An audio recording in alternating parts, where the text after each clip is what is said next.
大家好，我是水晶。我今天很荣幸的请到了我的好朋友雨晴。那么咱们先自我介绍一下吧。好，大家好，我的中文名字叫雨晴，我今年毕业于蒙古的高中，然后我今年也有幸进入到了清华大学。对。然后看过我视频的人应该都知道，我其实是考上了清华和北京大学。然后呢，现在就偷偷的告诉大家，我要进清华大学了。对，至于为什么要进清华大学呢？我在下一个视频上跟大家分享一下吧。那么这次的视频呢，我们俩首先会给大家讲怎么申请，然后呢，怎么去面试，面试到底是怎么样的，之后可能会说一下一些注意的事项和一些我们的建议，然后最后会回答大家在 Instagram 上问我的一些问题。那么咱们赶紧进入主题吧。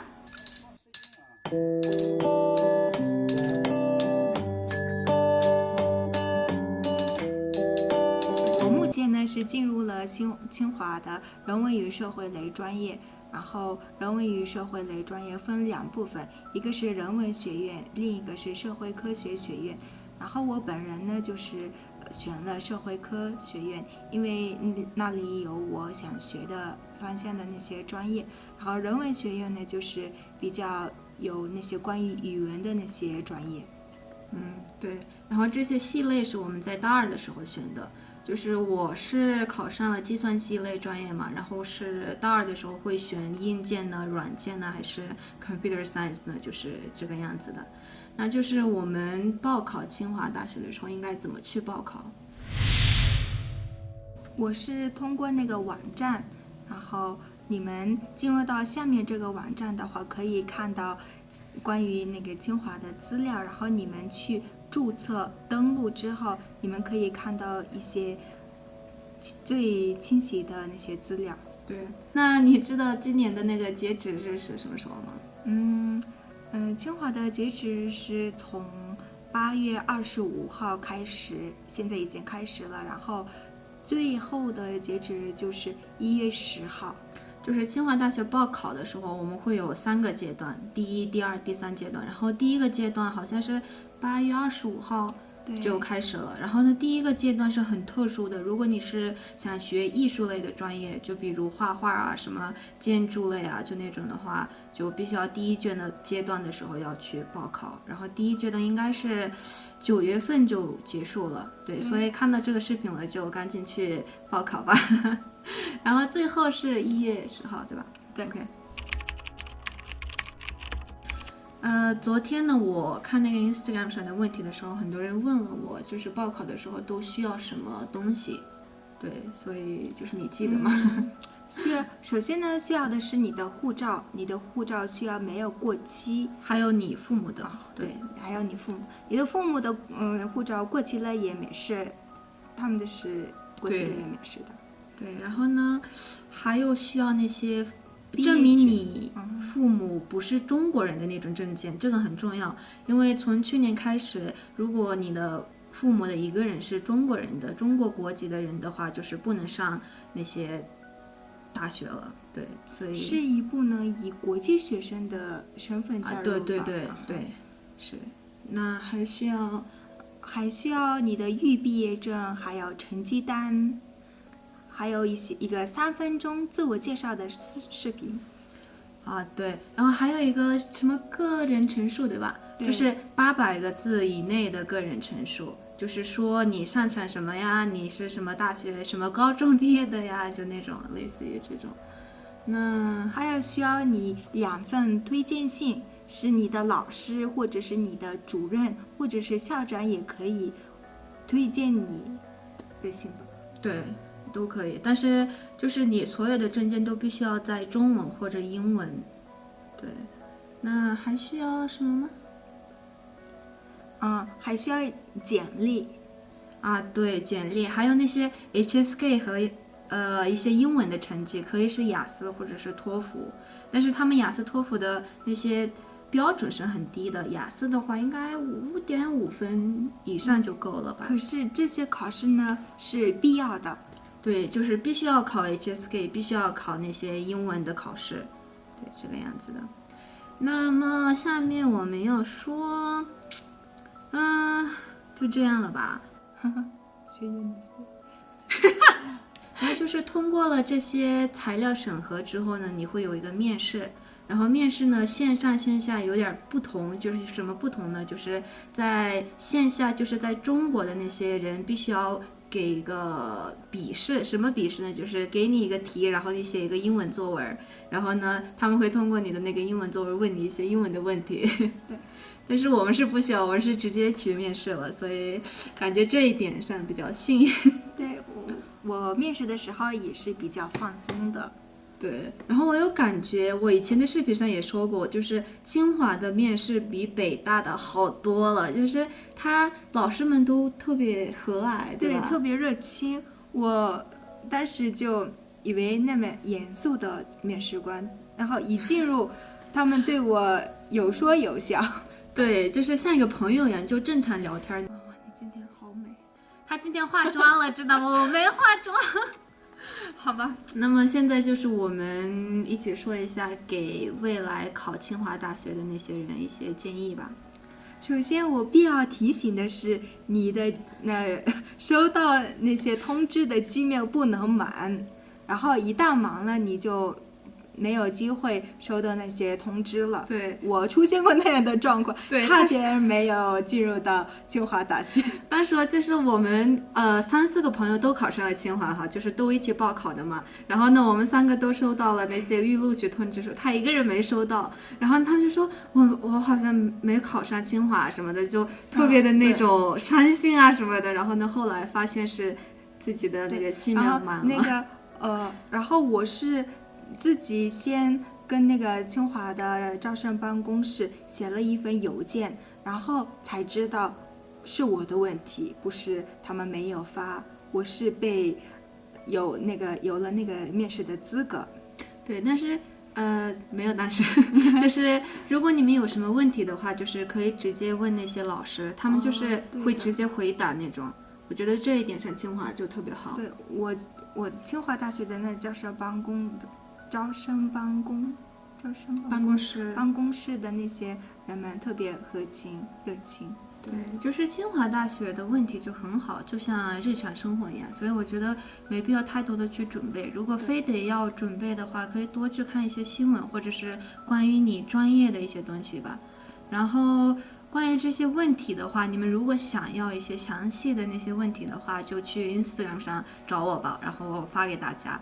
哦，我突然想到了一个故事，就是你讲一下当时你怎么去考试的，就是看那些一些佛教的什么东西，然后对，然后那个当时考上的时候，面试的时候呢，我就是看了一些那些关于什么星座的那些一些事情，然后穿什么衣服呀？穿什么衣服对我有利，然后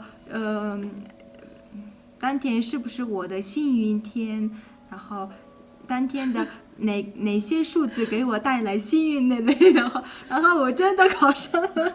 但是我真的不建议，如果当时你看的时候，如果不是你的幸运天的话，你的心态可能就崩了。对，但是我是有准备的，我是有充足的准备，有那个面试的，所以我才考上了。对，所以就是不要信那些佛教的那些穿什么衣服啊之类的东西，就去好好准备。然后呢，加油，一定能考上的，加油！我还有一个建议，好，就是你不要在截止日当天把资料上传，因为你还要付那个什么费？报名费，然后那个也是挺复杂的，所以就是不要就是到了最后一天去做那个事情。对，前一天或者是前2天。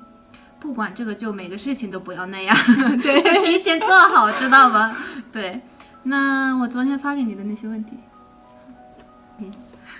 昨天我在那个 Instagram 上问了一些问题，就是这上面很多人问了我们一些问题，我们现在要回答一下。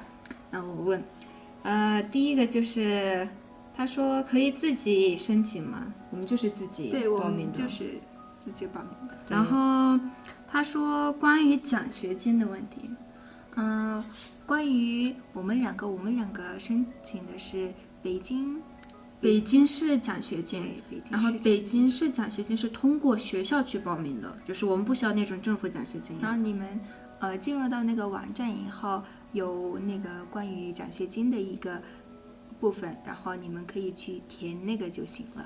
对，北京大学、清华大学都有这个，然后我们也确实都拿到了奖学金。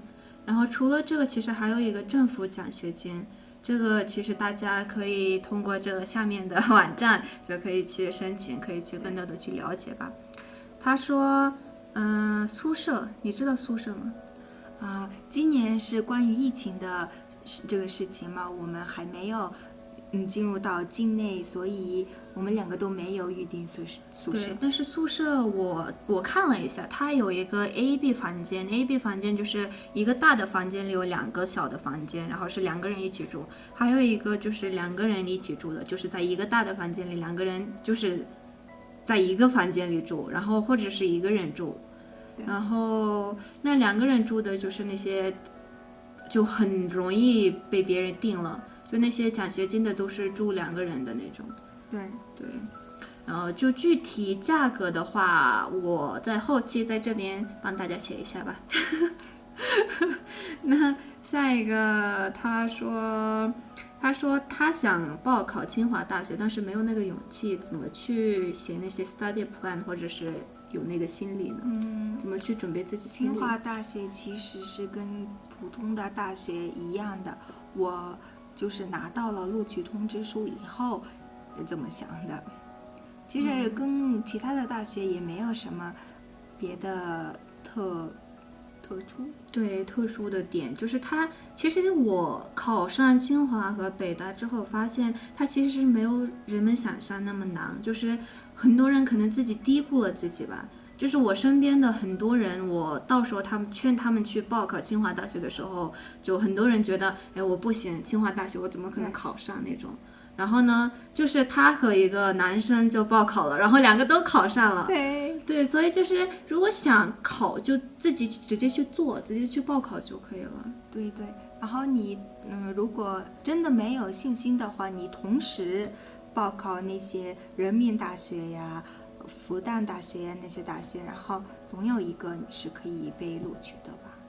这个清华大学的还有一个好的点就是它早出那些结果嘛，所以就是你得到结果之后还可以去报考别的大学。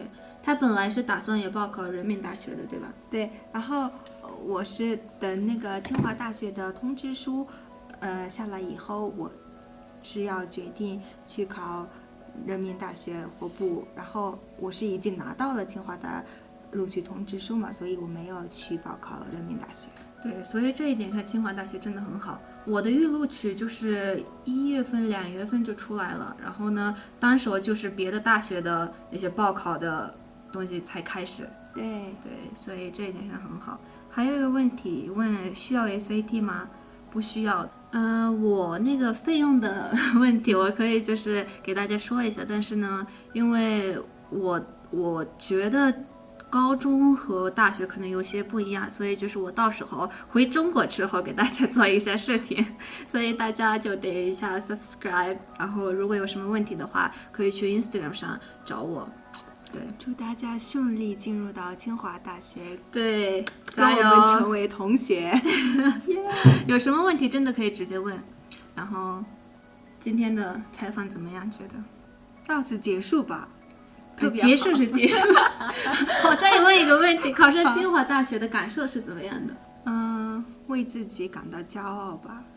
其实我从小到大的一个梦想就是进入了清华大学，可是就是进入了高中以后呢，我的这个自信就没有了。可是上了12年级之后呢，就是又上来了，然后我就进入了对，我也当时就特别开心。拜拜。